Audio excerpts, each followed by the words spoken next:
கர்த்தருடைய பரிசுத்த நாமத்துக்கு மகிமை உண்டாவதாக. இந்த நாளிலும் என் தேவனும் நானும் இந்த நிகழ்ச்சியின் மூலமாக உங்களை சந்திப்பதில் பெருமகிழ்ச்சி அடைகிறேன்.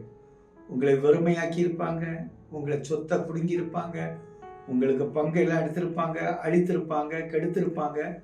கர்த்தர் இதெல்லாம் மகிமையாய் திருப்பி வர பண்ணுவார். தேவன் எல்லாவற்றையும் திருப்பி வர பண்ணுவார். நாகும் எழுதின புஸ்தகம் 2வது வசனம் பாருங்க. வெறுமையாக்குகிறவர்கள் அவர்களை வெறுமையாக்கி சிலம துணிச்சு ஏமாத்துறான். எனக்கு தெரியும் ஒரு சகோதரர் ஒருத்தன் துணிச்சு கிட்டத்தட்ட 35 லட்சம் ஏமாத்திட்டான். பிறகு ஜெயிலுக்குள்ள போய் கழித்தினது அது ஒரு பக்கம் இருக்கு.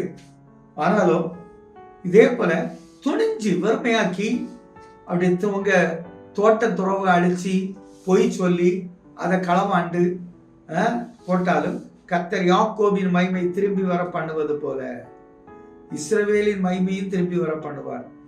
யாக்கோபு எப்படி வீட்டை விட்டு வெளியேற்றப்பட்ட போது தேவன் மகிமையாக சொப்பனத்தில் படி கொடுத்து அவனுக்கு ஆனர் பண்ணி அவனை தூக்கி விட்டாரோ, அவனுடைய பயத்தை நீக்கி விட்டாரோ, நீ போற இடம்லாம் நான் உன் கூட இருந்து உன்னை வழி நடத்துவேன், உன் கூட இருப்பேன், உன்னை பாதுகாப்பேன் ப்ராமிஸ் கொடுத்தார். அதே போல கர்த்தர் இந்த நாள்ல உங்களுக்கு ப்ராமிஸ் பக்க பலமா இருப்பேன்னு சொல்றாரு. அதுக்கு அடுத்தால இஸ்ரவேலின் மையம் திரும்பி வர பண்ணுவேன். திரும்பி வந்தான். 20 வருஷம் போராடி அநேகர் ஃபாரின் எல்லாம் போயிட்டு திரும்பி வருவீங்க. திரும்பி வரும்போது 2 பரிவாரங்களோடு திரும்பி வந்தான். ஒண்ணு தேவனோடு மனுஷனோட போராடி மேற்கொண்டு ஏசாவையும் ஜெயித்தான், சகோதரியும் ஜெயித்தான், மாமனை ஜெயித்திருக்கான், மாமனுக்கு மச்சாமாரை ஜெயித்திருக்கான். அதே போல நீங்க ஜெயிப்பீங்க.